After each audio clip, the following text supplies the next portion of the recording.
வாழ்க வையகம், வாழ்க வையகம், வாழ்க வளமுடன். குருவே துணை.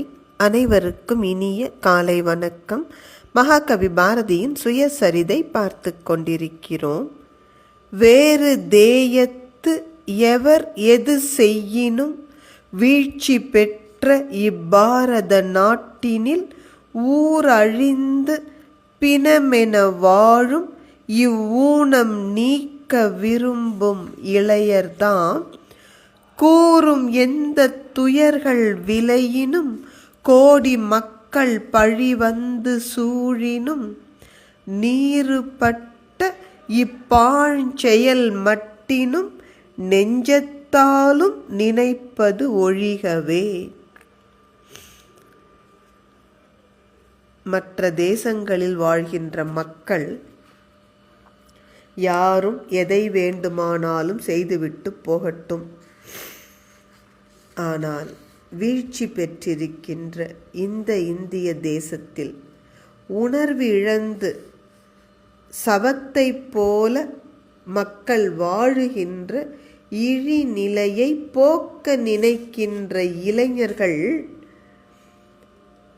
புழுதி மண்ணை போன்ற இந்த நாசகாரியமாகிய கல்யாணம் செய்து கொள்வதை பற்றி மனசில் கூட நினைக்க வேண்டாம் என்பது பாரதியினுடைய அறிவுரை. ஏன் அப்படி சொல்றார்? மனித வாழ்க்கையினுடைய அர்த்தம் என்னன்னே தெரியல. அப்படிப்பட்ட குழந்தை பருவத்திலேயே ஒரு திருமணம் என்பது நினைப்பதற்கும் கூட ஒரு கொடிய செயலாகத்தான் இருக்கிறது. அதனால தான் பாரதிக்கு அவ்வளவு கோபம் வருது. அதனால் அவர் சொல்கிறார், இந்த கல்யாணம் பண்ணாமல் இருக்கிறதுனால என்ன துன்பம் வந்தாலும் பரவாயில்ல, 1 கோடி மக்களோட சாபத்துக்கு நீ ஆளாக நேர்ந்தாலும் பரவாயில்லை. இந்த எண்ணத்தை மட்டும் அறவே விட்டுவிடு. நாம் மீண்டும் மீண்டும் சொல்கிறோம், உயர்ந்த இல்லறத்தை பற்றி பாரதி குறை சொல்லலை.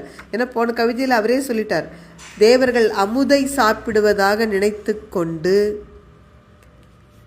கல்லை சாப்பிடலாமா?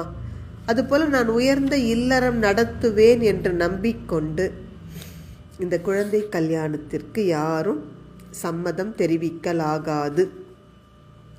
என உயர்ந்த இல்லறம் நடத்துவதற்கு அடிப்படை தகுதியே சிந்திக்கும் ஆற்றல்.